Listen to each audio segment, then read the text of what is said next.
ఓం శ్రీ మాత్రే నమః. ఈరోజు పోలాల అమావాస్య కథ చదువుతున్నాను, శ్రద్ధగా ఆలకించండి. ఒక బ్రాహ్మణునకు 7 కొడుకులు 7 కోడండ్రు కలరు. 7 కోడండ్రు పోలాల అమావాస్య నోము నోచుకుందామని యత్నం చేసుకొనిరి. అంతటా కడసారిపి కోడలకి అమావాస్య రోజున ఒక పిల్ల చచ్చిపోయెను. ఆ కారణం చేత ఆ ఏటికి ఆ నోము అంతా మానివేసిరి. అది మొదలు ప్రతి సంవత్సరం వీళ్ళంతా నోము నోచుకుందామని యత్నం చుంటుయు అమావాస్య వచ్చేసరికి కడసారపు కోడలకి పుట్టిన పిల్ల చచ్చిపోవుచుండెను. ఇట్లు 7 ఏళ్ళు అయిన తర్వాత ఏటేటా మా కడసారపు దానికి పుట్ట చావా అని తిట్టుకుంటూ కోడండ్రంతా మళ్ళీ యత్నం చేసుకునిరి. అమావాస్య వచ్చేసరికి కడసారపు కోడలకి ఒక పిల్ల పుట్టి మళ్ళీ చచ్చిపోయెను. అంతా తిట్టిపోతారని చెప్పి చచ్చిపోయిన పిల్లను ఇంట్లో పెట్టి తాళం వేసుకుని కడసారపు కోడలు అందరి తోటికొండ్ర ఇంటికి వెళ్ళెను. అందరికీ తలా ఒక పని సాయం చేసెను.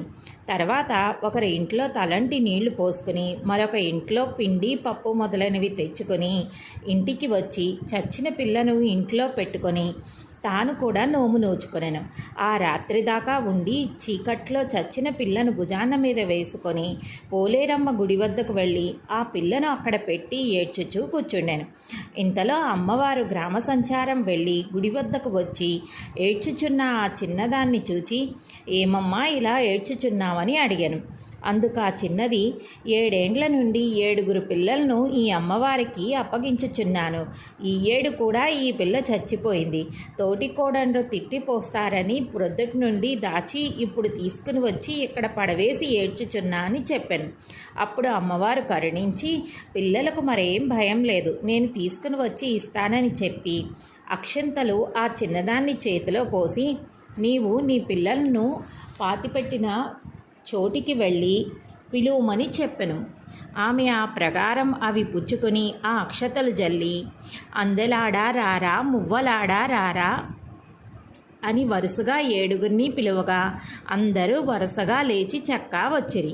ఆమె సంతోషంతో ఆ పిల్లల్ని తీసుకుని ఇంటికి వెళ్ళెను. తెల్లవారేసరికి అందరూ చూచి, అయ్యో ఇదేమిటమ్మా, ఈ పిల్లలు ఎక్కడి నుంచి వచ్చారని అడిగిరి. ఆ చిన్నది వారందరితోనూ తాను రాత్రి చేసిన పనులు చెప్పి, పోలేరమ్మ దయవలన వీరు చచ్చి బ్రతికి వచ్చినారని చెప్పాను.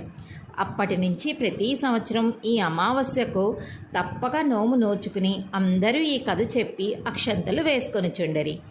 అందుకు అమ్మవారు సంతోషంతో సంతానం లేని వారికి సంతానంను, సంతానం కలవారికి కడుపు చలవను ఇచ్చి రక్షించెను. దీనికి ఉద్యాపన లేదు. సర్వే జనా సుఖినో భవంతు. ఓం తత్సత్.